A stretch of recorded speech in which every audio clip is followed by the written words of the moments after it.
Let's begin from the Education Minister, Matthew Opoku Prempeh, making an announcement in February about this particular subject during a launch. And we will hear him speak again, and it will appear that he brought some contradiction upon himself. Then we'll get to know the details of the CSE. We'll hear the minority in Parliament, led by Haruna Idrisu, also speaking, doing a clearly political job, but they will insist it's a fair job to do.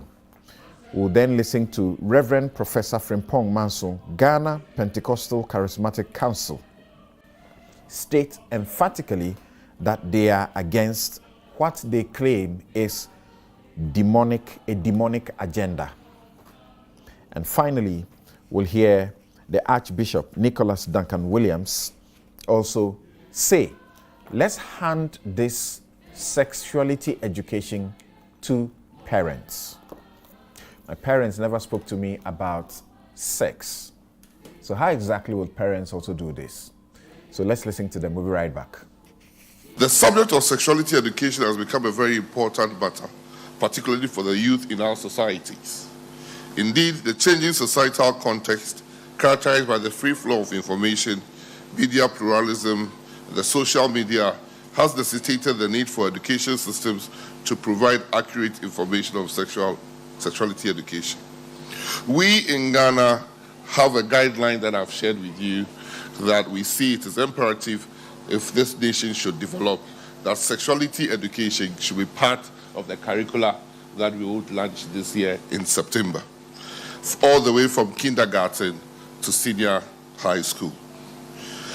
Let me congratulate UNESCO and partners for the timely nature of this high-level dialogue among ministers of the four regions, Eastern, Southern Africa, Western, and Central Africa, to shape the discourse and the implementation of comprehensive sexuality education in Africa. Ghana has long recognized sexual and reproductive health education as a conduit for addressing issues affecting the youth in this area, originally provided by elders and other traditional leaders in community. Aspects of reproductive health education were introduced in the school system with the advent of formal education. We were launching a program of UNESCO. That program is not comprehensive sexual education. It's O3, our rights, our values, and the third O, and our world or something. That is it. Our rights, our values, our rights, and our world. That is a program that, if you read what you read carefully, everybody heard sexual and reproductive health. In Ghana, the minister that represents UNESCO on behalf of government is education. At that program, all the ministers, about 6 ministers, were in attendance for UNESCO. Sanitation, because they are there. Health, because they are there. And other ministers. Tourism, because they are there. Gender, because they are there. UNESCO has a broad range of activities. So UNESCO comes to launch a product here.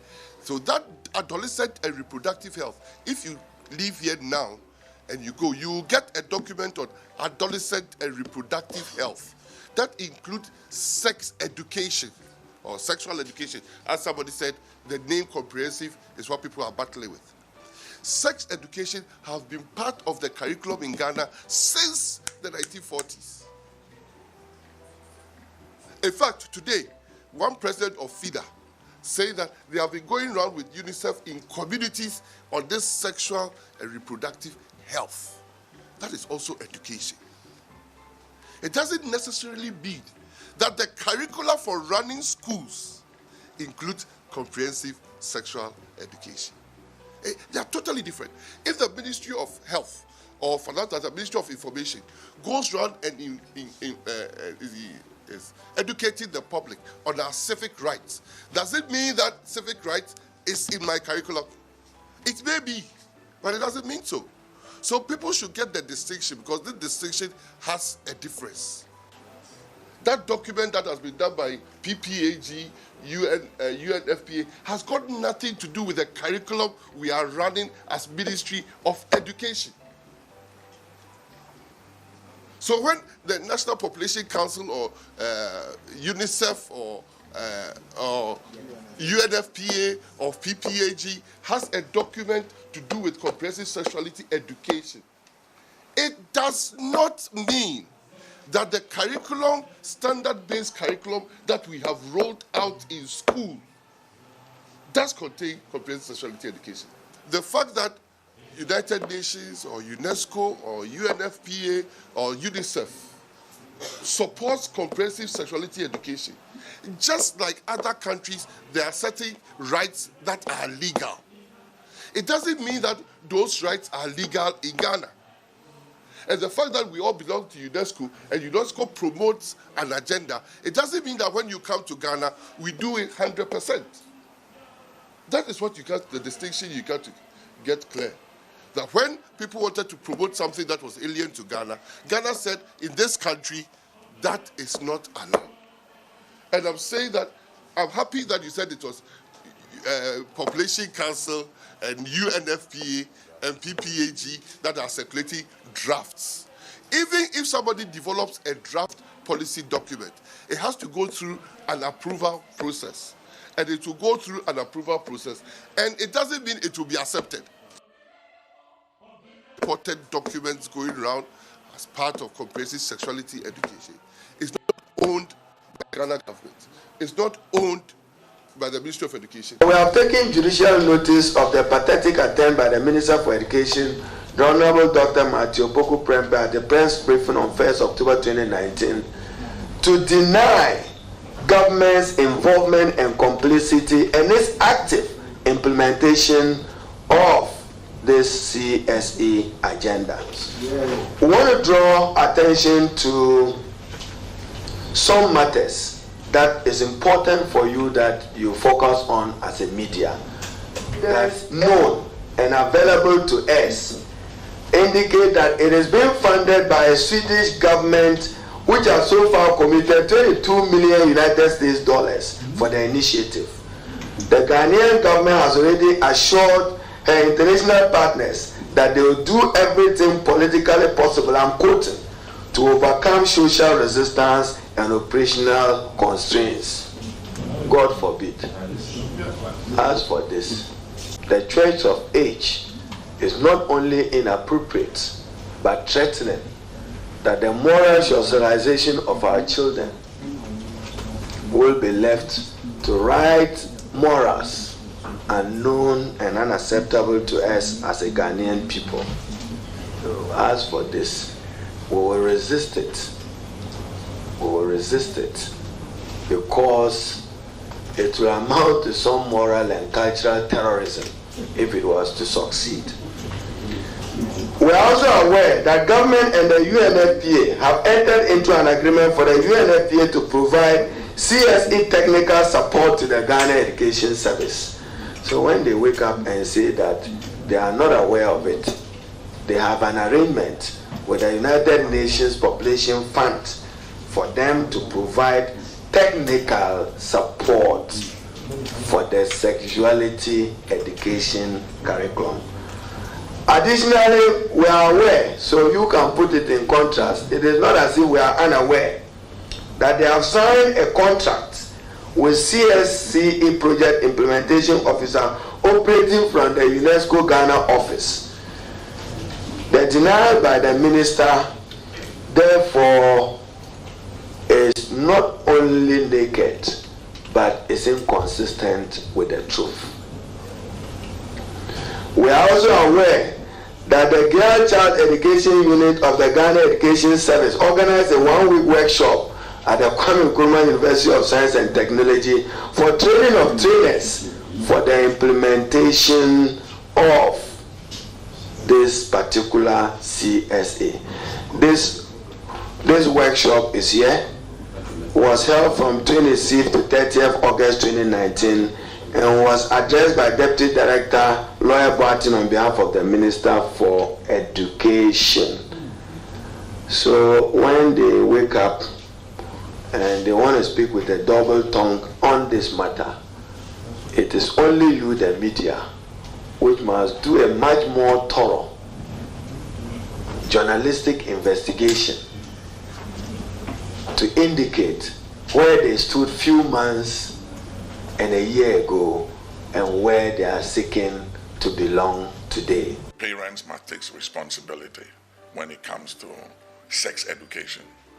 We shouldn't leave it to the world or the schools to teach our kids sex education. We have to teach them based on the rules of our kingdom.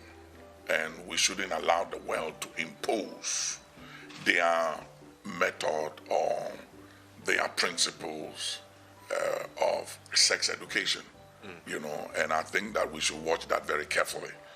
They shouldn't impose that on us. We are not going to conform to the standards of this world and what they call sex education if it violates our belief system. We will not conform to that. Some have said that there's too much controversy around the subject, so let's just go back to what was, where no one had a problem in the first place. Would you subscribe to that? Yeah, I'll subscribe to that. I mean, we have to be very careful, especially as our society here, in some of the things that comes from other countries, you know, as education. We must look at our tradition, our culture, and see what works for us in the light of our tradition and culture. So like you said earlier, it will be best for us to revert to the old methods that we were using in that curriculum for teaching sex education. When it comes to sex, it's not even an issue of the schools. Okay. It's the responsibility of parents. The parents must take responsibility when it comes to sex education and the upbringing of their kids. We can't leave that to teachers. And the church has a role to play. Like the Bible says, train up a child in the way that he must go, and when he grows, he will not depart from it. So we have rules of engagement that governs our children and our family and how our kids should be raised and the way they should go, which is different from the way the world sees it and the way the world handles it. So they shouldn't come and superimpose their way of doing things on us, because we belong to a different kingdom from them. There should be total withdrawal, annihilation, destruction, expunge of that idea. It should be out of the vocabulary of Ghana education system. We do not want it. But going forward, we are saying that never again. So what has already secretly been crept into our books, the paper you are reading, page 11, the primary 1 to 6 there, the statement is there. So we can't question it. Parliament, it was put on Parliament. Mr. Speaker, so Mr. Speaker had it. Yeah. It was debated and discussed, and the thing was passed. Parliament, as a representative of the people, as a matter of urgency, should commence the relevant parliamentary process to review the aspects of the 2019 budget statement that committed state resources to funding this controversial CSE by ensuring that it is withdrawn and that no funds are expected on this policy. May I make the proposal that if government will not give us the school, then there should be partnership. They take the hardware and we take the software.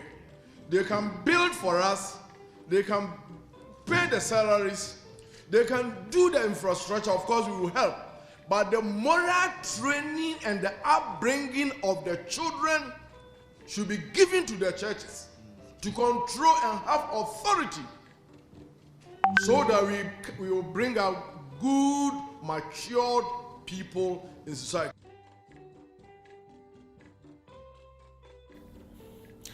Right. My guest this morning, Abdul Malik Kweku Bako, is editor-in-chief of the New Crusading Guide newspaper. Professor Audrey Gajepo is Dean, School of Information and Communication Studies, University of Ghana.